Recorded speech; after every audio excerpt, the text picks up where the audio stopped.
अशोक गहलोत जी और गोविंद सिंह दोतासरा जी कांग्रेस अध्यक्षा का और पूर्व कांग्रेस अध्यक्ष श्री राहुल गांधी जी का दोनों का स्वागत करें।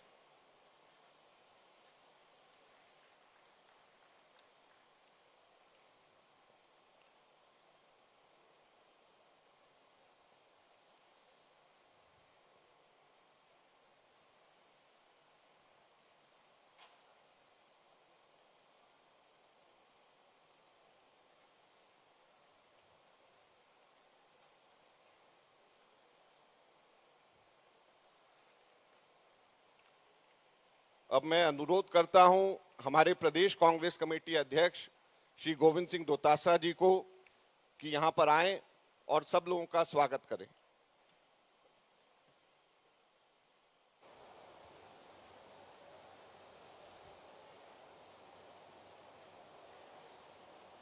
भारतीय राष्ट्रीय कांग्रेस की आदरणीय अध्यक्षा श्रीमती सोनिया गांधी जी, पूर्व अध्यक्ष और हमारे नेता आदरणीय राहुल गांधी जी, आदरणीय प्रियंका गांधी जी,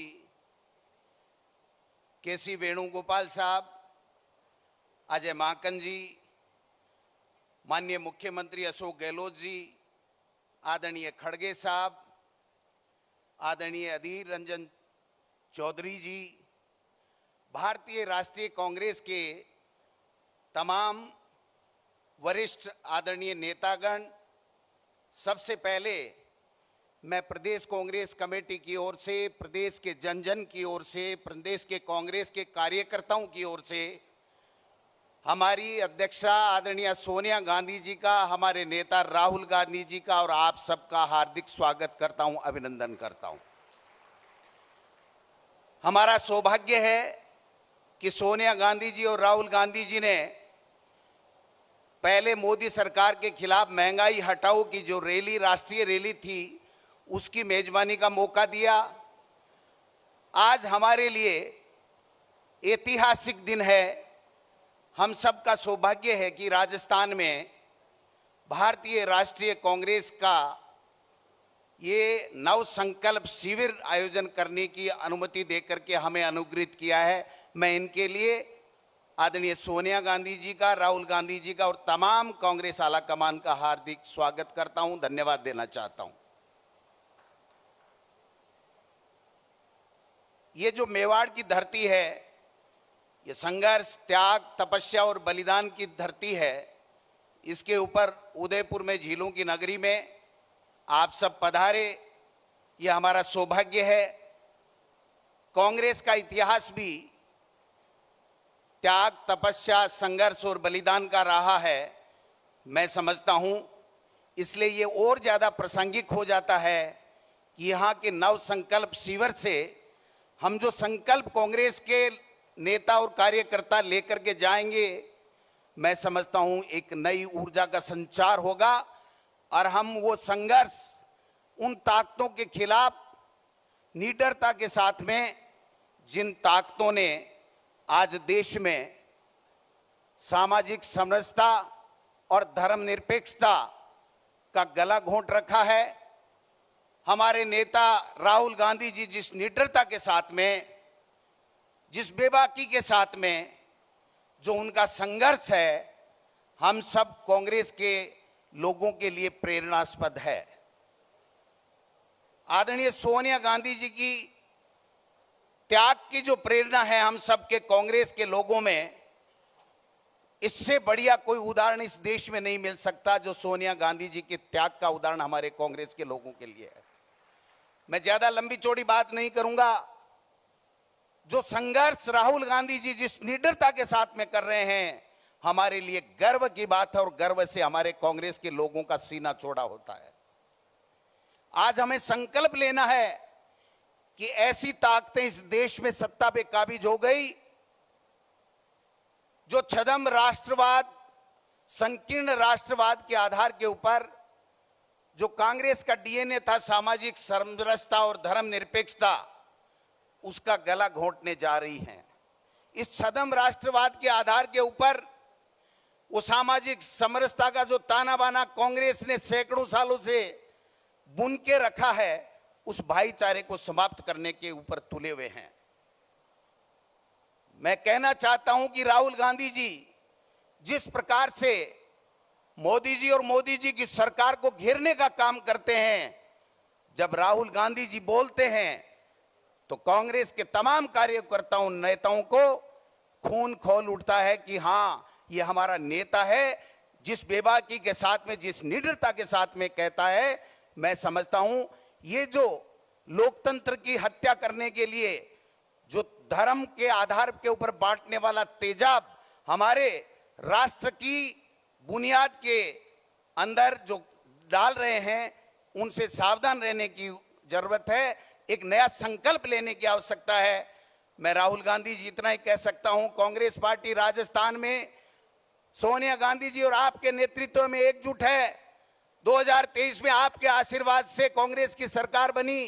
कांग्रेस के कार्यकर्ताओं का खून और पसीना इस राजस्थान की सरकार बनाने में आपके नेतृत्व में बहा था। मैं पुनः विश्वास दिलाना चाहता हूं इस मेवाड़ की धरती के ऊपर, राजस्थान की वीरों और संतों की भूमि के ऊपर, कि आपके नेतृत्व में हम ईंट से ईंट बजा देंगे, लेकिन इन फासिस्ट प्रवृत्ति के लोगों से न कभी झुकेंगे न कभी डरेंगे। हम उस कांग्रेस के सिपाही हैं जिसने हमेशा स्वाभिमान की लड़ी है। हम उस कांग्रेस के सिपाही हैं जिसने इंदिरा गांधी जी और राजीव गांधी जी का बलिदान इस देश को एक और अखंड रखने के लिए दिया है। मैं समझता हूं ये नया संकल्प हम सब के लिए, आज ये पूरी राष्ट्र की कांग्रेस एक है, आप सबके नेतृत्व में सोनिया गांधी जी और राहुल गांधी जी, हम सब संकल्प लेते हैं कि यहां से जो नया संचार इस कांग्रेस में होगा, ईंट से ईंट बजा देंगे। इन लोगों से चाहे कितना ईडी सीबीआई कर लें, डरने वाले नहीं है, घबराने वाले नहीं है। आपके नेतृत्व में 2024 में हम इस मोदी सरकार का सुपड़ा साफ करके रहेंगे और यूपीए सरकार का कब्जा करेंगे। बहुत बहुत धन्यवाद। कोई कमी रह गई हो तो माफ करना। हम नए नए लोग हैं, माननीय मुख्यमंत्री जी का आशीर्वाद और इनका अनुभव है जिसके कारण से हम सब ये संभव कर पाए हैं। इसलिए थोड़ा सा अगर कोई कमी रह गई हो तो मैं राजस्थानी में कहूँ, माने माफ कर जो अगर कोई कमी रह गई है तो। बहुत बहुत धन्यवाद। जय हिंद, जय भारत। मैं अनुरोध करूंगा, रघुवीर मीना जी कांग्रेस कार्य कमेटी के सदस्य हैं, प्रियंका गांधी जी का रघुवीर मीना जी स्वागत करेंगे।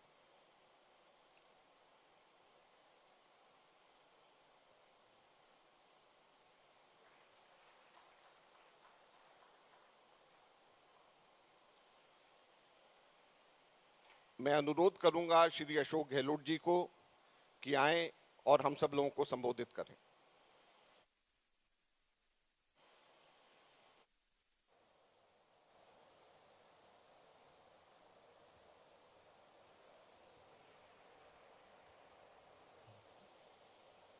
परम श्रद्धेय सोनिया गांधी जी, हमारे नेता आदरणीय राहुल गांधी जी, मल्लिकार्जुन खड़गे साहब, प्रियंका गांधी जी, अधीर रंजन चौधरी जी, हमारे प्रदेश के प्रभारी अजय माकन जी, वेणुगोपाल जी, छत्तीसगढ़ के मुख्यमंत्री भूपेश बघेल जी, प्रदेश कांग्रेस कमेटी का अध्यक्ष गोविंद दोतासा जी, यहाँ पधारे हुए तमाम CWC के माननीय सदस्यगण, पूर्व मुख्यमंत्रीगण, पूर्व केंद्रीय मंत्रीगण, पूर्व प्रदेश के अध्यक्षगण, AIC के तमाम पदाधिकारीगण, शेबी लीडर्स, प्रदेश अध्यक्षगण, अग्रिम संगठनों के तमाम हमारे साथीगण, मेरे प्यारे युवा साथियों, भाइयों और बहनों, नौजवान साथियों, मैं सबसे पहले आप सबका अपनी ओर से, प्रदेश वासियों की ओर से हार्दिक स्वागत करता हूँ। जैसा अध्यक्ष जी ने कहा, हमारे लिए सौभाग्य की बात है कि सोनिया गांधी जी ने और राहुल जी ने इस शिविर का स्थान चुना, राजस्थान उदयपुर। मैं समझ सकता हूँ कि आप सबका आना हमारे लिए सौभाग्य की बात है। जो चेहरे नज़र आ रहे हैं, नए पुराने, उससे हम सब गौरव का अनुभव कर रहे हैं। एक नई शुरुआत देश की राजनीति में होने जा रही है। ऐसे वक्त में जब कोई नहीं जानता कि देश किस दिशा में जा रहा है और किस दिशा में जाएगा, जहाँ संविधान की धज्जियाँ उड़ रही हो, लोकतंत्र खतरे में हो, जुडिशरी दबाव में हो, सीबीआई इनकम टैक्स ईडी का दुरुपयोग हो रहा हो, क्या नहीं हो रहा है, कोई सुनने वाला नहीं, कोई समझने वाला नहीं, किसी को आवाम से भय भी नहीं है। हमारे वक्त में हर वक्त कांग्रेस के नेतृत्व लोग क्या कहेंगे उसके आधार पर लोकतंत्र की भावनाओं की कदर करते फैसले करते थे। कई मुख्यमंत्री होंगे, कई केंद्रीय मंत्री इस्तीफे हो गए। इनके लिए कोई मायने नहीं रखता है लोकतंत्र। कुछ भी आरोप लगा दीजिए, कितनी संघर्ष कर रही जनता, इनको परवाह नहीं है। ऐसे फासिस्टी लोग धर्म के नाम पे काबिल हो गए देश के अंदर, जो आसान काम है। विचारधारा की लड़ाई अलग है, पर धर्म जाति ऐसी चीज है कि आप भड़का सकते हो, दंगे भी, हिंसा कर सकते हो रहा है देश के अंदर। राजस्थान तो टारगेट नंबर 1 अब जहाँ जहाँ चुनाव आते हैं वहाँ वहाँ ये टारगेट बना लेते हैं। दंगों का, सीबीआई इनकम टैक्स ईडी के छापों का आप देख रहे हो। इनके लोग दूध के धुले हुए हैं, कहीं छापा नहीं पड़ेगा इनकम टैक्स का, ईडी का, सीबीआई का। कितने लोग जेलों में बंद है कोई सोच नहीं सकता, हमें मालूम ही नहीं है। जिग्नेश मेवानी एक एमएलए 2500 किलोमीटर ले आ करके उनको आप कैद कर दो,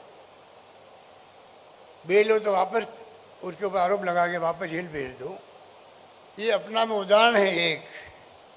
बाकी ऐसी घटना कितनी हो रही है साहित्यकारों के ऊपर, पत्रकारों पर, लेखकों पर, कोई सोच नहीं सकता है। आर्टिकल लिखते लिखते थक गए हैं कई साहित्यकार, लेखक। तो ये हालात बन गए। तनाव का माहौल है, हिंसा का माहौल है देश के अंदर। सोनिया गांधी जी सहित 13 विपक्षी पार्टियों ने अपील करी प्रधानमंत्री से, आप प्रधानमंत्री हो, देश में तनाव है, शांति का माहौल है, आप अपील कीजिए शांति की। वो नैतिक साथ नहीं जुटा पा रहे। नैतिक साथ है ही नहीं तो क्या जुटाएंगे। इन हालातों में देश चल रहा है। इसलिए मैं इस मौके पर, ये बहुत मुबारक मौका हमारे लिए इसलिए है, 3 दिन तक हम लोग तमाम वरिष्ठ लोग बैठे अपने अनुभव का लाभ देंगे। नौजवान पीढ़ी के लोग आए हैं, वो अपने फ्यूचर को देख करके कांग्रेस की नीतियाँ, उसके कार्यक्रम के सिद्धांत जो महात्मा गांधी, पंडित नेहरू, सरदार पटेल, मौलाना अबुल कलाम आज़ाद के वक्त के हैं, अमेरिका के वक्त का संविधान है, दुनिया लोहा मानती है। आज देश कहाँ के कहाँ पहुँच गया आज़ादी के बाद में 70 साल के अंदर। इनको शर्म ही नहीं आती कहते हुए कांग्रेस ने 70 साल में क्या किया। इतनी बेशर्मी से बोलते हैं, पूरा देश सुन रहा है। कांग्रेस मुक्त भारत में ला देंगे। मैं कई बार कहता हूँ कांग्रेस मुक्त तो कभी होगी नहीं। कांग्रेस का इतिहास, उसके कार्यक्रमों के सिद्धांत देश के डीएनए की तरह है। सोनिया गांधी के नेतृत्व में जिस रूप में हमने देखा है यूपीए गवर्नमेंट को, ऐतिहासिक फैसले किए उन्होंने भी। पहली बार अधिकार दिया गया लोकसभा के कानून बना करके, चाहे सूचना का हो, चाहे नरेगा का हो, चाहे फूड सिक्योरिटी का हो, चाहे एजुकेशन का हो, इतिहास में दर्ज है। हमारी खाली कमजोरी है कि हम काम करते हैं, मार्केटिंग नहीं करते हैं। और ये इतने झूठे फरेबी लोग हैं, काम कुछ नहीं करते हैं। कभी गुजरात मॉडल की बात कर लेते हैं। ये आरएसएस और बीजेपी के जो फासिस्ट तत्व हैं, इनका काम यही है। इसलिए मैं लंबी बात नहीं करता हुआ, मैं मुबारक मौके पर सोनिया जी का, राहुल जी का, आप सबका मैं हार्दिक स्वागत करता हूँ। मुझे उम्मीद है कि 3 दिन तक गहराई के साथ में, काफ़ी टाइम दिया गया डिस्कशन का, हम बैठेंगे, बातचीत करेंगे और जो फैसले होंगे वो हम सब के लिए एक नए संकल्प के साथ में हम आगे बढ़ेंगे और तमाम कार्यकर्ताओं तक बात पहुंचाएंगे, तमाम देश की जनता तक, जनमानस तक हमारी भावना क्या है वो पहुंचाने में हम लोग कामयाब होंगे। यही बात करता मैं अपनी बात समाप्त करता हूं। धन्यवाद। जय हिंद। धन्यवाद।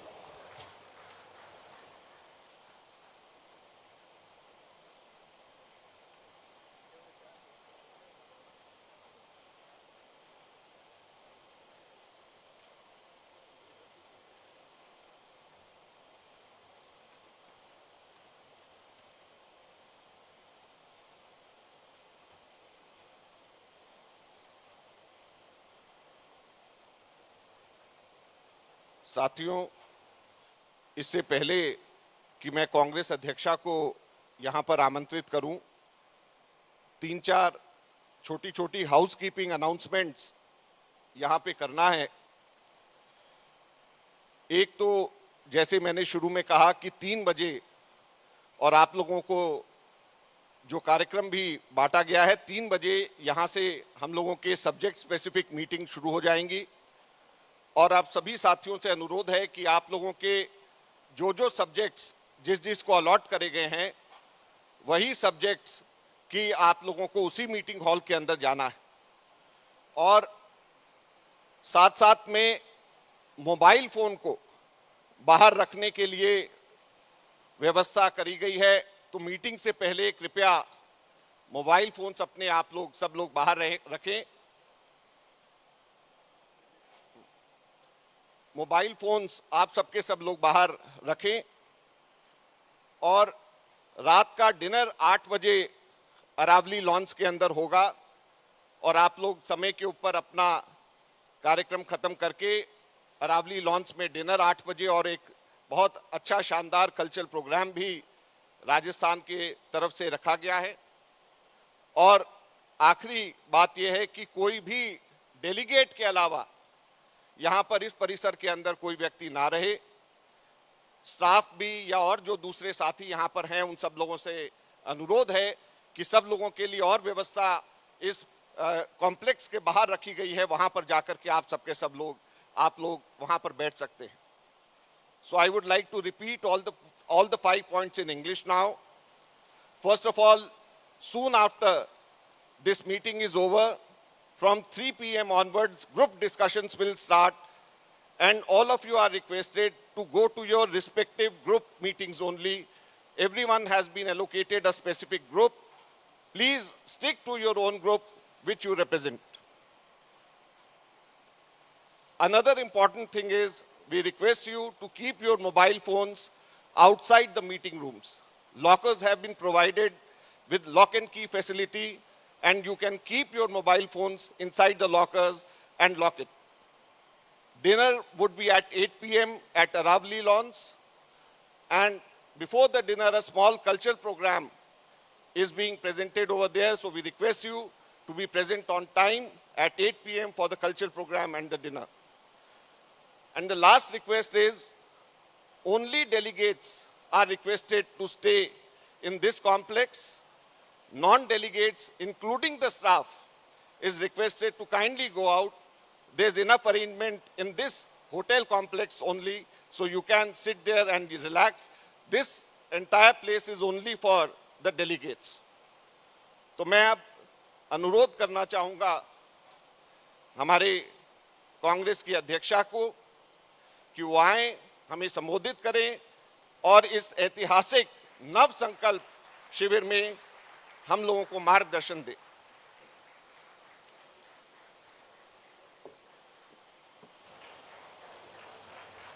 सबसे अनुरोध है जोरदार तालियां बजा करके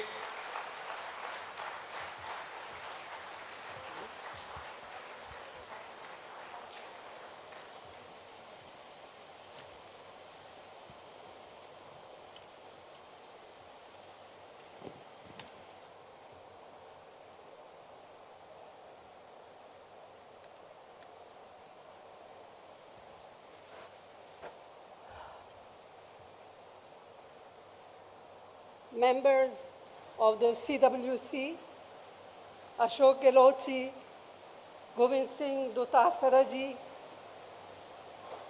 friends and colleagues who have come from different parts of the country, I would like to add my welcome to you too. इसको थोड़ा पीछे करना.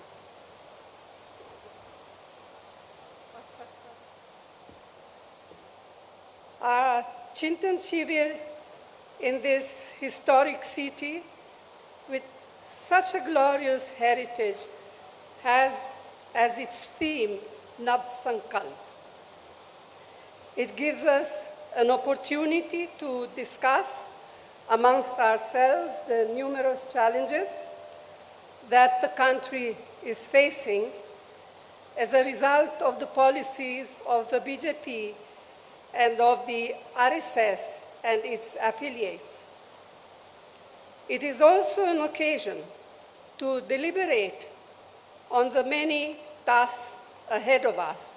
So it is both a Chintan about national issues and a meaningful Atma Chintan about our party organization. I am well aware that many of our colleagues wanted to be here with us, but we had to limit participation for a variety of reasons. But I'm sure they will understand. And not being here does not in any way devalue the role they are playing in our organization. Friends, by now it has become abundantly and most painfully clear what Prime Minister Modi and his colleagues really mean by their frequently repeated slogan, maximum governance, minimum government.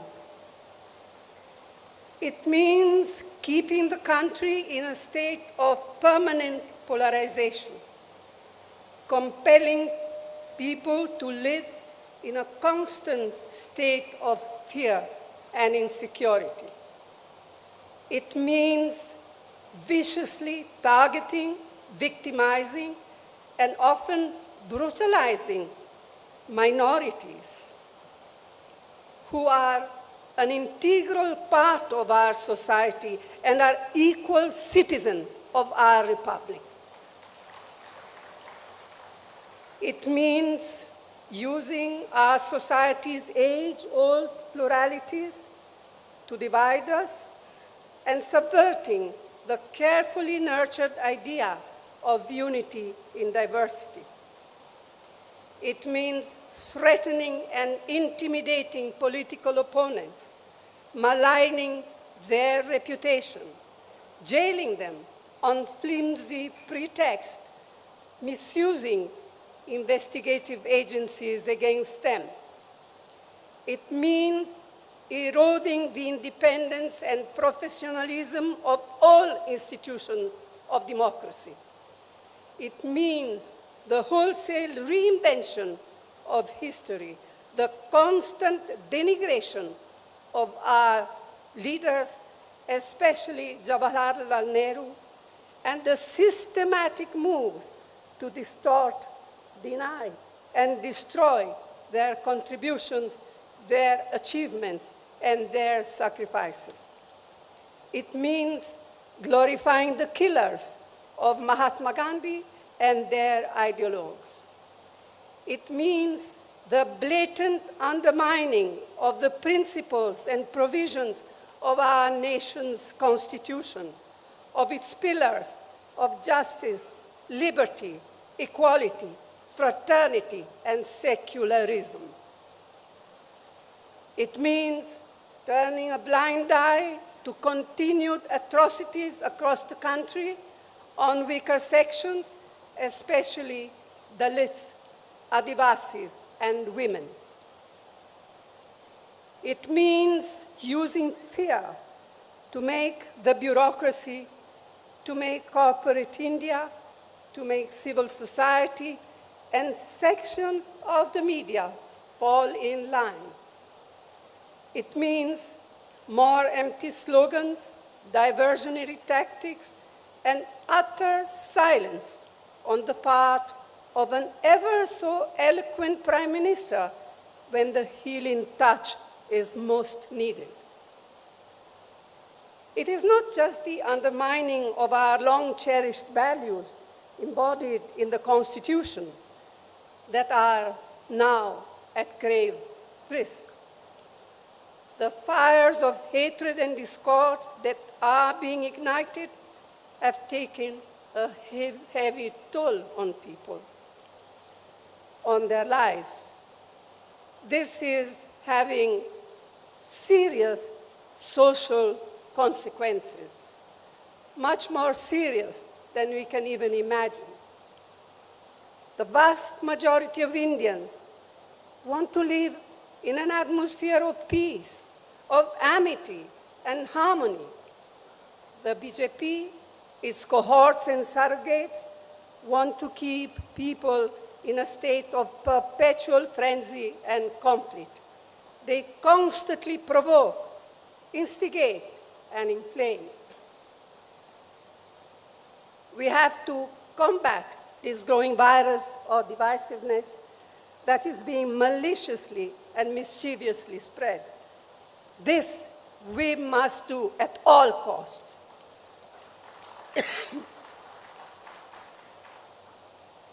It is imperative to sustain high economic growth, to provide adequate employment opportunities for the youth. We must generate revenues needed for the welfare programs and improve the standard of living. But the worsening environment on social illiberalism and bigotry shakes the very foundation of economic growth.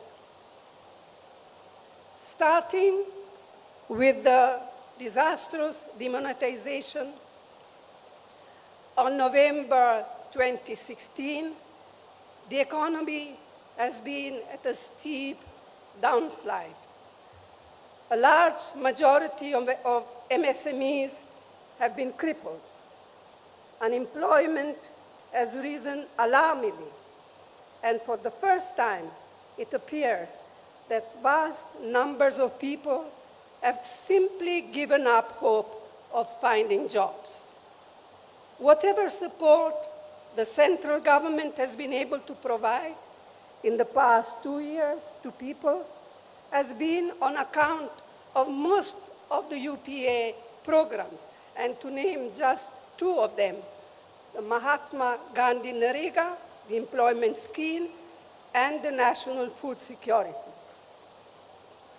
The sheer tenacity of farmers and their organization compelled the Modi government to repeal the 3 black laws. The Congress party stood by them steadfastly throughout their long struggle, both within Parliament and outside. But the promises made by the Prime Minister to the farmers when they withdrew their agitation have yet to be fulfilled. Meanwhile, it looks as if procurement of wheat this year will fall steeply, threatening the very foundations of our national security, food security program. Prices of essential items of mass communication, of mass consumption, like cooking gas, cooking oil, pulses, vegetables, fertilizers, petrol, and diesel, continue their upward march, placing an intolerable burden on crores of families. Public sector companies built up with such careful planning with economic and social objectives in mind by earlier Congress government are now being privatized with a vengeance and to a chosen few. This will have disastrous consequences. Among other things, this means that one avenue for assured employment for scheduled castes and scheduled tribe will get totally closed. अब मैं कुछ बातें हिंदी में कहना चाहूँगी।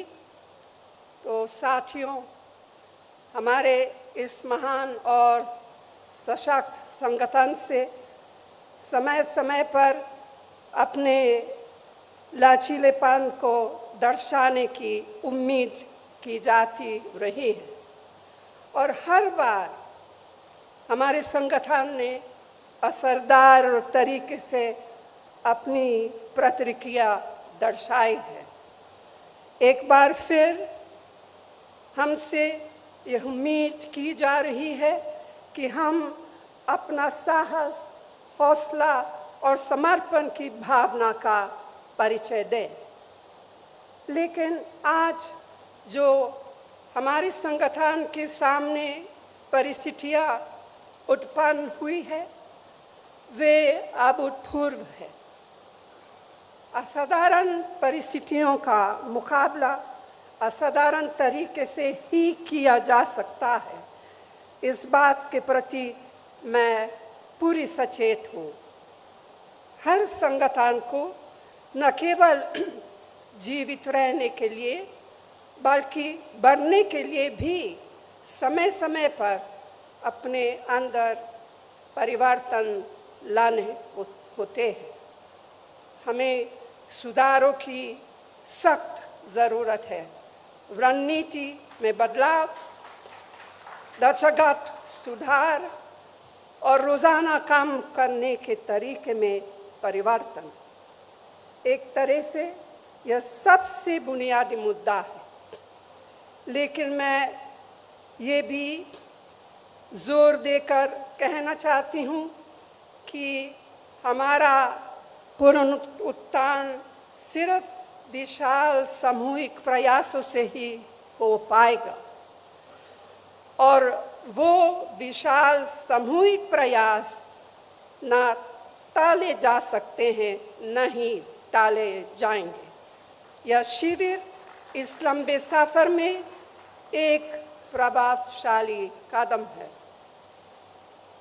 हमारे लंबे और सुनहरे इतिहास में आज एक ऐसा समय आया है जब हमें अपनी निजी आकांक्षाओं को संगठन के हितों के अधीन रखना होगा। पार्टी ने हम सभी को बहुत कुछ दिया है। अब समय है कर्ज उतारने का। मैं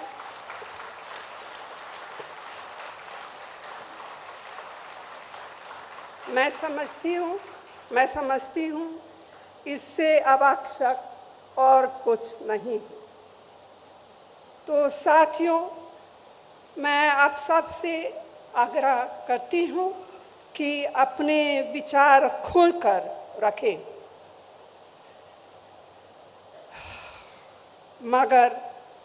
मगर बाहर सिर्फ एक ही संदेश जाना चाहिए: संगठन की मजबूती, दृढ़ निश्चय और एकता का संदेश। यह निश्चय बरकरार रखना होगा।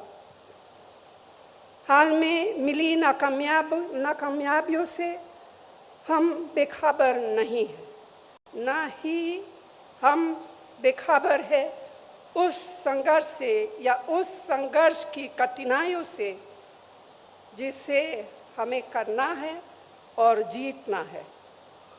लोगों की हमसे जो उम्मीदें हैं उनसे हम अनजान नहीं हैं। व्यक्तिगत और सामूहिक रूप से यह प्रण लेने के लिए हम एकत्रित हुए हैं। हम देश की राजनीति में अपनी पार्टी को फिर से उसी भूमिका में लाएंगे जो भूमिका पार्टी ने सदैव निभाई है और जिस भूमिका की उम्मीद इन बिगड़ते हुए हालातों में देश की जनता हमसे करती है। हम यहाँ पूरी विनम्रता के साथ आत्मा निरीक्षण तो कर रहे हैं, लेकिन आज हम तय करें कि जब हम यहाँ से निकलेंगे तो हम एक नए आत्मविश्वास, एक नई ऊर्जा के साथ और एक नई प्रतिबद्धता से प्रेरित होकर निकलेंगे। आप सबको बहुत बहुत धन्यवाद। जय हिंद।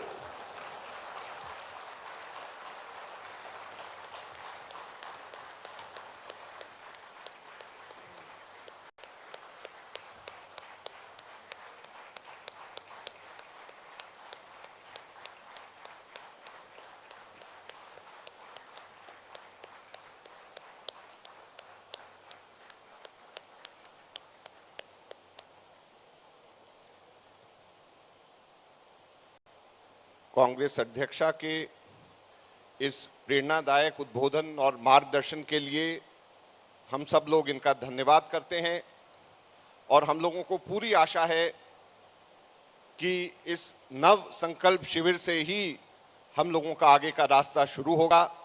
मैं अब आप सब लोगों से अनुरोध करता हूं कि कृपया अपने अपने सब्जेक्ट मैटर के रूम्स में आप सबके सब लोग प्रस्थान करें और वहां पर हम लोगों का चिंतन अब शुरू होगा। धन्यवाद।